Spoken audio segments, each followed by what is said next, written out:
Hey guys, Mars here bringing another Dragon Ball Z Dokkan battle video, and so in this video we are going to talk about the Part 2 Carnival LR banners that are going to be coming out on both versions of the game. If you're watching this video at the exact time that it goes up, the banners will be coming out in 5 hours time, 1 AM. It's basically global reset time. I will be live an hour before that, so again, if you're watching this as soon as it goes up, 4 hours from now I will be live on the channel. We'll be getting things set up, ready to go, maybe do some more Heroes versus Sin attempts, something like that, but we'll be ready when the banners drop to jump in and do some summons. So the point of the video is to talk about the banners and whether or not I think you guys should summon on them. Now, I always say this in the summon or skip videos, but these kind of these bits of advice apply mainly to people who are free to play or who don't spend a lot of money on the game. Obviously, if you are a whale or somebody who always goes out for specific characters that you like, then you're probably going to summon on the banner if you want to, regardless of whether I say to or not, right? But this is just advice on how best to manage your stones when you are someone who obviously has to focus on doing that, right? So first of all, shout out to Proton. I've got the data download thing up here. I just wanted to scroll through a few things just to show off the banners. Obviously, we saw the arts. All the arts, I think, are very, very cool. Regardless of what you think of the unit, the arts are definitely very good.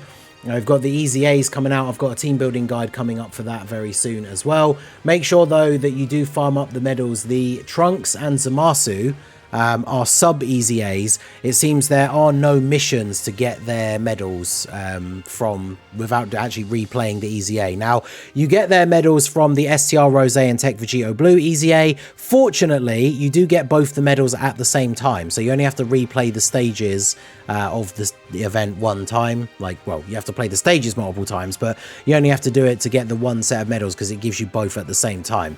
And you need 12, it's 12 bronze, 20 silver, and then 12 gold and 12 platinum. So I have that done already so that these guys are ready to Easy A straight away. And then the other two you get from the Extreme Z battle. So I've got the assets for them here. Now, Global is getting tickets, which these will be a purchasable ticket from the barbershop. So obviously this has got no real relevance for free to play, but if you are somebody that spends, then obviously this is pretty awesome. Remember that we do have the rainbow tickets that you could have picked up with the memorial stones. As soon as the Part 2 banner comes out, those will be available to be used on either the Part 2 banners or the Part 1 banners. So I would say if you are, you know, done summoning on the Part 1 banners and you're unsure about summoning on Part 2 with stones, you probably want to use those rainbow tickets to see if you can get one of the two units. Obviously, I think most people are more hyped about Future Gohan, but yeah, purchasable tickets are good as well, because if you are somebody who does spend a little bit, you can obviously pick up the tickets, maybe get lucky, and then not actually have to use any stones and save those for things that are coming up in the future. So we have the banner assets here. Now these are for the global version of the banners. I should probably talk about both versions of those banners here. So we'll talk about the JP ones first. So the JP banners we already saw earlier when the data download happened. I did mention these in the video that I made, but Trunks' banner has Trunks, Tech Carnival Gohan, Int Carnival LR, Tech Carnival Goku, Int Carnival LR Gohan, and then Int Zamasu and Rose as the featured units that we know so far. Now, obviously, we know that the banners are advertised as having 7 featured LRs, so there will be 2 more as well. And then, of course, there will be 3 other random featured SSRs on the banner as well. So this is the banner for JP for Trunks,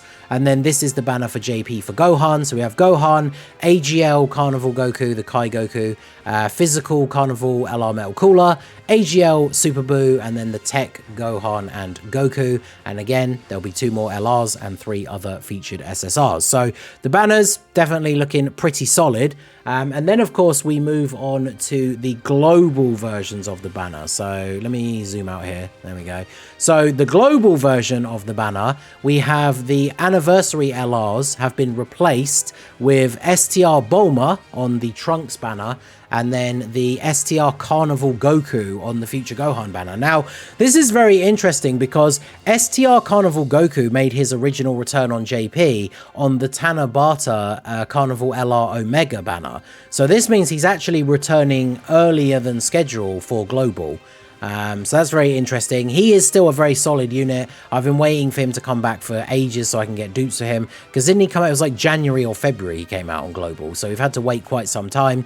Definitely want to get dupes for him. He's very good on both these guys. Well, I say on their teams, he's not on either of their leader skills, but he's on a lot of the same categories that these guys are on, and he does share a good amount of links with them, so definitely looking forward to getting dupes for him. And then of course Bulma being featured on the Global banner is a big W for Global, because that means she's going to be unfeatured on the banner for JP, which I believe she might actually be available with Carnival coins, because she hasn't been available with coins in the shop yet because of when she released, but I think enough time has passed since her initial release that we could see her available with Carnival coins on JP.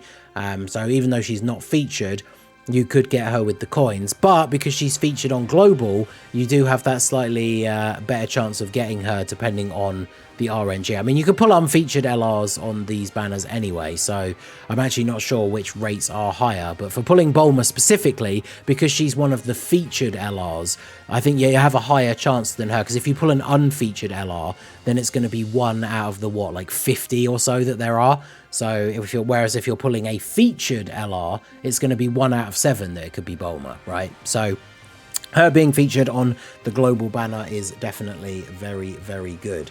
So obviously the 2 new units, I did the link partner videos for them earlier. We talked about their kits and everything. The 2 new units, I think Gohan is incredibly good. He is probably the best unit in the game on release, so that is obviously something to consider when thinking about whether to summon for him. And then of course Trunks unfortunately does not seem as good. I'm seeing a lot of bad things from people that have been trying him out on the private server and stuff like that. Especially the thing to consider is at low dupe levels, apparently his defense is really, really unimpressive, which means if you are someone considering summoning on these banners and you are free to play or you don't spend much, chances are if you are going to manage to pull one of these units, unless you get incredibly lucky, you're only going to have the 1 copy and have them at 55%, and Trunks does seem quite underwhelming in that regard. Now obviously I'll be pulling both the units, you know, hopefully it won't take me too many stones. At the bare minimum I like to get 1 copy of each of the new units, so if I get mega shafted and it takes me ages to get 1 copy, I stop at 1. So I will be doing the 55% showcases for these guys. So of course if you are on the fence about summoning, maybe wait a couple of hours after the banner comes out, because once I'm done with my summoning I'll get the 55% showcases uploaded straight away, so then you can kind of see what these guys are looking like when they don't have any dupes. But when we consider the other units that are going to be on the banner, we have the AGL Carnival Goku for just, so this is for JP obviously. AGL Carnival Goku, still very, very good. This is his first return, of course, since the anniversary. Still a very strong unit, can be a very good slot 1 option. He actually is a decent link partner with the future Gohan as well. They don't share a ton of teams, but they are on a few. This guy can still be very, very strong, has guard for a few turns, has the ability to survive KO attacks. He does need to build up, and obviously the new difficult content that we're seeing with like these red zone stages and that are enemies that hit incredibly hard right from the start. So not really the most ideal content for him, but he certainly can still be very effective. And then of course there's the Int Kid Gohan. This guy might be one of the most like underrated or at least underhyped releases, because I feel like nobody really cared that much when he came out for the anniversary on JP or even then later on Global, but the unit is really, really good. And Bond of Master and Disciple has received a ton of buffs in this celebration, because like basically all of the Trunkses and future Gohans are in that category. So this team has received a ton of buffs, so this unit is very good. If you're on JP and you're picking up this guy for the first time or dupes, then obviously those are going to be very good pulls. Then of course for Global we have Bulma, who up until this point was still arguably the best, if not one of the best units in the game. Very, very good, right? Greatly raises defense on both of her super attacks. If you pick up 7 orbs, she gets a guaranteed additional super, so you're raising defense again. The 5 orbs gives everybody the support, which carries over to the next rotation as well. She's just incredibly good, right? 7-turn guard, just a fantastic unit, fits on tons of teams. Like, she's just a unit that if you have her, you run her on like all your teams basically. So she is very, very good. So for Global, big W that she is a featured unit. If you don't have her, then summoning for her, you know, is probably not the craziest idea. However, they did put her on the Trunks banner, and Trunks is, as we've already said, considerably worse than Future Gohan.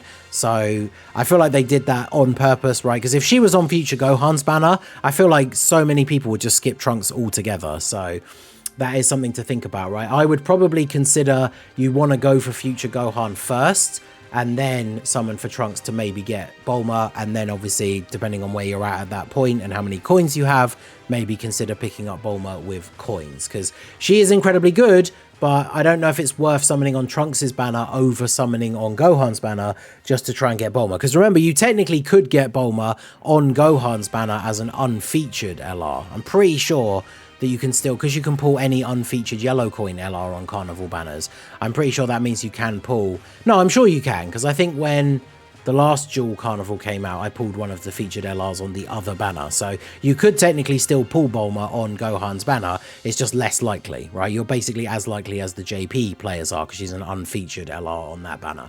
And then, of course, the STR Super Saiyan Goku, like I say, he still can be good. Much like the Kai Goku, he suffers from that issue of having to build up. So now that we're getting events that are starting to hit a lot harder, then it's going to be a lot more difficult. If we get one of these new later Red Zone stages or the final Divine Wrath and Mortal Will stages where the main boss is physical, then this guy could probably see some new use, especially alongside the Gohan or Trunks that he links incredibly well with. So I still like this unit. Like I said, I'm looking forward to getting dupes. I have a ton of Carnival coins, so I'll probably make sure I get at least a couple of dupes by the time the banners are gone. But he's a very solid unit. And then the other couple that I wanted to mention, obviously, it's the return of the OG Carnival LRs, the Metal Cooler and the Goku. Goku links super well with both of the new LRs. He can still be an alright slot 1 unit. He's starting to kind of age a little bit defensively with these hard-hitting bosses from turn 1, because yet again, he's another unit that needs to build up. I think that's why these new events feel so difficult, is it's not so much power creep in terms of how powerful they are at their highest highs. It's more so the fact that they basically start off at that level without giving us what the older Red Zone stages did for the most part, which was having early stages that were a lot easier to give you a chance to get these units to build up, right? So Goku definitely has become a little bit dated, but can still be very useful. If you don't have any other revive units on the team, then he can still be very good. He can still be a solid unit. And then, of course, Metal Cooler. I feel like people went sour on him quite quickly, but he can be quite useful, right, with the revive. There's still shenanigans with him for, like, the 23rd World Goku because he's on Powerful Comeback. You know, he can still be somewhat decent. He lowers attack. I've even seen clears of, like, the STR Vegito event with him because he can lower attack. If he gets taken out, like, the one time, he at least revives. He has an active skill that can heal, so that is definitely pretty good. Now, I saw some people talking about the fact that Int Rose was featured. A lot of Goku Black fans setting themselves up for disappointment again by saying that that basically confirms that he's going to get an easy A in part 3. And then, of course, what happened? He's not featured on the banner on Global, so I still think he could get an easy A in part 3. I just don't think him being on the banner on JP has really anything to do with it one way or the other, so that could definitely be the case. And then the other featured units spread across both banners for both versions, we have like Int Zamasu, AGL, Future Gohan and Trunks, units that are still like kind of okay, kind of runnable, but in a bit of a weird spot at the moment. So if we go back to this, the other thing that I wanted to mention from the data download stuff is this image here. I don't know if this will go full screen and then be zoomed in too much. Yeah, it is. Do I have a view that will show this? There you go. So 400 hours only, perform 3 multi-summons, get 1 free. So it has 3+1, but this is on global only. The first multi-summon is only 30 stones. Now, this is the first one only. It's not the first rotation. So it's not 3 multis for 30 stones, get 1 free. It's 1 multi for 30 stones, and then the other 2 will still cost 50, and then you get 1 free. So basically just a discount of 20 stones on the first multi, but that's still cool. I like it. If you're going for one of the LRs, you know, saving 20 stones is better than nothing. And if you wanted to go all in on, let's say, Gohan, it might still be worth just chucking 30 stones at Trunks' banner for the 1 multi, just to see if you can get that luck and get a 1 and done, because it is a discounted multi. And then once you're done summoning for Gohan, if you have 100 stones left, then obviously you could finish doing those other 2 multis and get a free one. And that could still have some solid value. So all in all, when it comes to my overall opinions, I think doing the first rotation because of the discount on future Gohan is probably worthwhile. But, you know, it's one of those things, free to play, low spending players. LR banners are always going to be risky. Now, it's obviously very tempting because future Gohan is so good. And we have the first multi discounted, 3+1, all that kind of stuff. Now, bearing in mind, we don't know what's going to be coming in the future exactly as we did before, because we don't know how things could change with the potential sync. But remember that, you know, after this worldwide celebration is wrapped up, we're probably going to get Turles or Tech Trunks, or they do some weird thing where we get both or something, who knows. Then in November we get Heroes, we get Tanabata, full power LR Super Saiyan 4 Goku. So there's a lot of stuff coming up, and if you are kind of tapped out after part 1, it might be worth considering how valuable it will be to save, because carnival coins being a new type of coin means it takes longer to build those up than the red coins that you probably already have a decent amount of. I probably would not go too hard on these banners chasing after these units if you are a low spender. If you do spend a bit on the game, tickets are always good value, right? Like sometimes you don't get anything from tickets, but when you compare how much it costs to buy tickets to how much it costs to buy stones, if you're going to summon on the banner, you might as well buy the tickets because they work out as being better value. So obviously I'll be picking those up. Like I said, we'll be doing all the summons on the stream. But let me know what you guys think down below in the comment section. I think at least doing the first rotation, because it's going to be 130 stones total for 4 multis instead of 200. I think that's obviously quite good. But I probably would not go too crazy. Maybe if you're like a certain amount of carnival coins away from having enough to buy an LR, you could do those extra multis if that gets you up to it. But all in all, I think these banners, like Gohan is incredibly good. For Global, the fact that he has Carnival Goku on his banner is good. For JP, the fact that he has the Anniversary Part 2 banners, well, both of them do, is quite good. It's very tough to say, right? Because whenever it comes to summoning, you could just get really lucky and be that guy that pulls the new unit's first multi, which is a free-to-play player, obviously always feels good. But with LR banners, you can easily go 1,000 stones and pull nothing. So that is something that you have to consider. I think the discounts are worth it, and then maybe stop if you're free to play or you don't have many stones left after that. If you spend a little bit, get the tickets, maybe try at least the discounted ones on both. And then see where you are after that and see how many carnival coins you have. So let me know what you guys think down below in the comment section. Are you going to be summoning? Are you going for one or both? Are you going for Bulma, for example, instead of actually caring about Trunks? Are you just going to summon until you have enough coins to buy Bulma? Because that's one thing you could do, right? If you're near to 500 carnival coins, just summon for future Gohan until you get up to 500 and then buy Bulma. So let me know what you guys are thinking down below in the comment section, and hopefully I will see you guys at the live stream, and hopefully we all get some good luck if we all summon together whilst I am live. So that is going to be it for the video, guys. This has been the Masked Ningen. Smash that like button, subscribe to the channel if you are new, check out the links down below for the Discord and the merch store, and I will see you all again soon. Have a good one.